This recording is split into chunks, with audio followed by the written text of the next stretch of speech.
हम बात करेंगे अदानी विल्मर के बारे में। आए दिन लग रहा है यहाँ पे लोअर सर्किट, तो क्या ये लोअर सर्किट ओपन होगा, कंटिन्यू बना रहेगा? हमारी बाइंग अगर जो ऊपर की है 800 के ऊपर, 850 के ऊपर, 750, 650 के ऊपर की, तो हमें क्या करना चाहिए, स्ट्रेटजी क्या होनी चाहिए हमारी? काफ़ी लोग परेशान हैं, मोस्टली वो लोग जिनकी बाइंग 650 के ऊपर की है, और आईपीओ से जिनके पास है वो भी परेशान है क्योंकि उनका प्रॉफिट जाता हुआ उन्हें दिख रहा है। तो गाइस इस वीडियो में हम डिटेल में बात करने वाले हैं। बस आपको करनी है दो इंपॉर्टेंट चीज़ें। एक तो तुमको सब्सक्राइब कर लेना क्योंकि हमेशा आईपीओ और शेयर से जो अपडेट्स मिलती रहेगी, और दूसरा आपको हमेशा वीडियो पूरा देखना है ताकि डिटेल आपको पूरी समझ में आए और मिस ना करें आप। क्योंकि मैंने अदानी विल्मर को ही करीब जब 835 के आसपास था, यहाँ पे इसके पहले 750 के आसपास, और ये एक वार्निंग क्या करे, 2 वीडियो पोस्ट की थी। मैंने बोला था कि यहाँ पे अब ये नैया जो है हिचकोले लेते हुए जाएगी, सीधे सीधे चढ़ते हुए आपको नहीं दिखने वाली है। करीब 13 दिन पहले ये डाला था और 10% ही चांसेस है, यहाँ आप देख सकते हैं कि ये अपसाइड मोमेंटम लगातार है। 850 के ऊपर आपको दिक्कत देता हुआ दिख सकता है। और उसके बाद एएसएम लिस्ट की न्यूज़ आ गई। एएसएम लिस्ट भी मैंने वीडियो बनाया था। तो अगर जब वीडियो को फॉलो करते हैं तो आप प्रॉफिट या तो बुक कर चुके होते या फिर आप पार्शियल प्रॉफिट बुक कर चुके होते।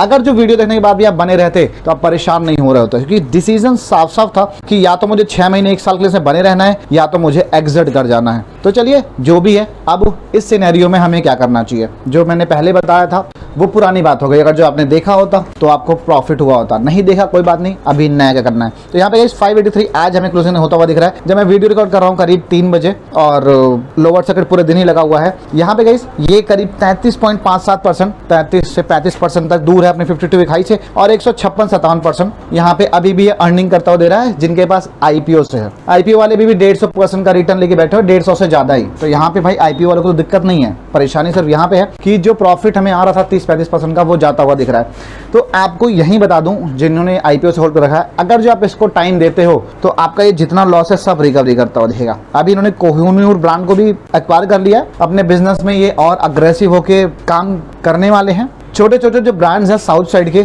उनसे भी बातचीत इनकी चल रही थी। जब आईपीओ आया था मैंने आपको वीडियो के थ्रू बताया भी था, वहां पे भी कुछ बातचीत निकल के आ रही है कि सब कुछ सॉर्टेड हो सकता है, बाई कर सकते हैं। छोटे छोटे ब्रांड्स को जब बाई कर लेंगे तो उनका मार्केट शेयर भी एक्वायर कर लेंगे। अपने इस बिजनेस सेगमेंट में चाहे हम बात करें ऑयल की, बात करें हम इनके दूसरे प्रोडक्ट की, ऑयल के मामले में तो मार्केट लीडर है ही है, दूसरे प्रोडक्ट में भी ये कोशिश कर रहे हैं आगे जाने के लिए। किसी भी कंपनी में सबसे जरूरी होता है उसका बिजनेस। अगर उसका बिजनेस मॉडल बेहतर है तो लॉन्ग में पैसा बनता ही बनता है, कहीं नहीं जाता। शॉर्ट टर्म में जो भी दिक्कत होती रहे, ये एएसएम लिस्ट में आ गया क्योंकि 250% का रिटर्न इसने दिया करीब, अपने आप में एक बड़ी बात है। यहाँ पे इतने शॉर्ट टाइम में इतनी जल्दी रिटर्न देना, आपको मैंने पीछे वॉल्यूम में खेल बताया था कि अदानी ग्रुप की खास बात है वॉल्यूम कंट्रोल करके ये शेयर को चढ़ाते चढ़ाते हैं। इसके बाद भी आप अगर जो फंसे हुए हैं तो आपको कम से कम जो टारगेट है वो अभी से 6 महीने का रखना है। अभी ये लोअर सर्किट लगता हुआ आपको 1 से 2 दिन और दे सकता है, या फिर मैक्सिमम 12 मई तक ओपन हो जाएगा। अगर जो 1 से 2 दिन लोअर सर्किट लगा तो लास्ट टू लास्ट 13 तक ओपन हो जाएगा। इसके बाद मुझे नहीं दिख रहा है। यहाँ पे 3 दिन मैंने इसलिए बताए हैं क्योंकि जो वॉल्यूम है उसके अकॉर्डिंग यहाँ देख सकते हैं लोअर सर्किट में वैसे भी वॉल्यूम जनरेट नहीं होते हैं, ठीक है, लेकिन जो वॉल्यूम है वो कटता हुआ हमें दिख रहा है, यहाँ देखिए, ठीक है। तो मुझे यही लग रहा है कि मैक्सिमम जो है 1 से 2 दिन तक लोअर सर्किट लग सकता है, और अगर जो रह गया तो ये कल और परसों 11 और 12 को लोअर सर्किट रहेगा, उसके बाद ओपन जरूर हो जाने वाला है। 2 दिन और अगर जो लोअर सर्किट लगा तो इसका प्राइस यहाँ से करीब 520 रुपए के आसपास एडजस्ट हो जाएगा। 10% 2 दिन लोअर सर्किट लगेगा अगर जो ये 5% का। तो यहाँ पे जिनकी होल्डिंग ऊपर की है वो एग्जिट ना करे, पैनिक होके लोअर सर्किट ओपन होता है तो यहाँ से एग्जिट करने की गलती ना करे।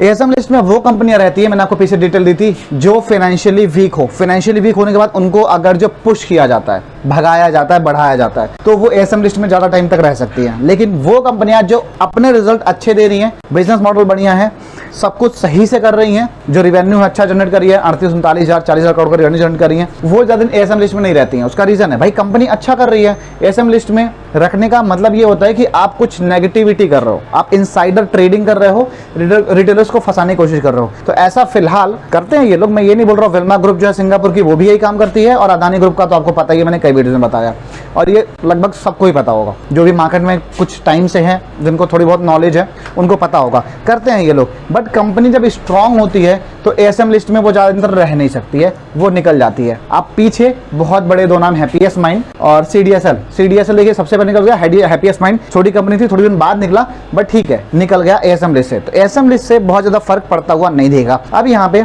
जो स्ट्रेटजी है आपकी यही होनी चाहिए, होल्ड की। अभी कम से कम 3 मंथ्स तो एटलीस्ट होल्ड करो आप बिना डरे हुए, और 6 मंथ भी आप होल्ड कर सकते हो। आप 1 साल, 3 साल, 5 साल रखते हो तो यहाँ से 5 गुना पैसा बनता दिखेगा। मैंने इसका टारगेट 850 का दिया था, अचीव करके नीचे आया। मैंने वार्निंग वाली वीडियो डाली, उसके बाद गिरा। उसके बाद 1200 का टारगेट दिया था, लेकिन उस 1000 टारगेट के लिए मैंने टाइम भी दिया था एटलीस्ट 6 महीने का। 1200 रुपए का टारगेट और 1500 का टारगेट मैंने नेक्स्ट ईयर तक के लिए दिया था, वो भी आपको अचीव होता हुआ दिख जाएगा। यहाँ पे जिनकी बाइंग है 650 के ऊपर की, 650 के ऊपर कहीं भी आपकी बाइंग है तो आप एवरेज कर लें 550 के नीचे। सपोज करता हूँ 650 से 700 के बीच में जिनकी बाइंग है वो 550 के नीचे एवरेज कर रहे हैं, जिनकी बाइंग 850 की है वो भी 550 के नीचे एवरेज कर रहे हैं। एवरेज का मतलब होता है कि कोई शेयर आपके पास पहले से हाई लेवल पड़ा हुआ है, उसको और बाई कर लेना ताकि आपको मिल जाए। लोअर सर्किट में आप सेल नहीं कर सकते हो, आप बाई करने जाओगे स्टॉक आपको आसानी से मिल जाने वाला है। तो एवरेज जरूर कर ले यहाँ पे 550 के नीचे, क्योंकि अगर जो ये 500 तोड़ता है तो ये थोड़ा सा मुश्किल होगा, कर सकता है, लेकिन एक बार 480 और 500 बहुत ही स्ट्रॉन्ग सपोर्ट है। उसके बाद आपको कुछ नहीं करना है, शेयर लेके छोड़ देना है और इसको 2-3 महीने बाद चेक करना है। आप चेक रोज करो, लेकिन कम से कम 3 महीने यहाँ से आपको रुकना है और आप इन सारे लॉसेस से आसानी से निकल जाओगे। बस एएसएम लिस्ट से निकलने की देर है। एएसएम लिस्ट से जैसे निकला सब कुछ नॉर्मल होता हुआ दिख जाएगा। इसका दूसरा तरीका ये भी है कि आप यहाँ पे चाहो तो लॉस बुक करना, पार्शियल लॉस बुक कर सकते हो। जैसे फंड की रिक्वायरमेंट है मुझे, ठीक है, कि भाई मेरे को फंड चाहिए, आईपीओ आ रहा है उसमें लगाना है कुछ भी, और मैंने ज्यादा पैसा लगा दिया है, तो फंड की रिक्वायरमेंट अगर जो, तो आप इसे पार्शियल बुक कर सकते हो। जैसे मान लो आप 100 शेयर है आपके पास, तो आप 40 शेयर बुक कर लो जो लॉस है, और जो 60 शेयर है रहने दो, या फिर आप 60 शेयर लॉस बुक कर लो 100 में, और जो 40 शेयर है वो रहने दो, ताकि जब वापस ये बाउंस बैक दिखाए तो जो आपका लॉस है वो कवर हो जाए और आप प्रॉफिट में आ जाओ दोबारा। और बाकी जो 60 शेयर का पैसा निकाल रहे हैं 40 या 50 शेयर का, वो आप कहीं और यूज करके पैसा बना लो। देख सकते हो यहाँ पे मैंने आज किसी ने मेरे को बोला था कि सर आपने रेनबो का फाइनल रिव्यू नहीं डाला था चैनल पे। मैंने डाला था, बट उस टाइम में मैं वीडियो पोस्ट नहीं कर पाया था। मैंने रेनबो का डाला था टेलीग्राम पे। टेलीग्राम पे मैंने साफ साफ मना किया था कि छोटी लिस्टिंग के लिए जा सकते हैं, वो भी रिस्की है, नहीं जा सकते हैं। उसके साथ आपको कल कॉल दी गई थी रेनबो की, मैंने रेनबो में अप्लाई के लिए बोला था। यहाँ देख सकते हैं ये कैंपस आईपीओ मस्ट अप्लाई और रेनबो को अवॉइड करना है। इसके साथ मैंने प्रॉपर रिकॉर्डिंग भी डाली थी। उसके साथ गाइस आपको यहाँ पे बैंक निफ्टी कॉल्स, इंट्राडे और बीटीएसटी कॉल भी देखने को मिल जाएगी, स्विंग ट्रेड भी देखने को मिल जाएगा, और यहाँ पे आपको आईपीओ के रिव्यू तो देखने को मिल जाते हैं चैनल पे।